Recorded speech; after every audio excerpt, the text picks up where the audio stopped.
Ibinuking na silent relationship ni Alden at Catherine Bernardo. Wala ngang nais magsalita at umamin sa estado ngayon ng relationship ni Alden Richards at Catherine Bernardo. Maging si Alden or si Catherine man ay tikom ang bibig patungkol dito. Pahayag nga noon ni Alden sa media, "What you see is what you get." At after nga noon, hindi na natin naringgan maging si Alden man or si Catherine kung ano nga ba ang real score between them. Maraming mga nagpapatotoo na sinasabing talagang may relationship na ang dalawa.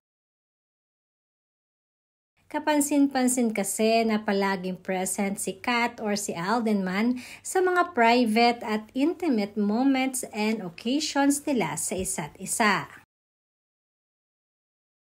Maging sa mga press people ay iwas din si Alden at pag natatanong na ito tungkol sa kanila ni Catherine ay hindi na niya ito sinasagot ng diretsyo.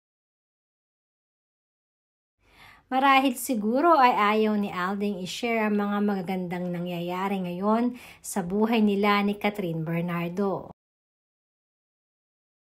Dahil sabi nga, people tend to ruin beautiful things kaya siguro nais na lamang nilang dalawa na maging pribado. Maging ang mga Catherine fanatics ay sinasabing hayaan na lamang natin sila. They have the privilege to keep their private life to themselves. Basta masaya sila, ay happy na rin ang mga fans ng Catherine.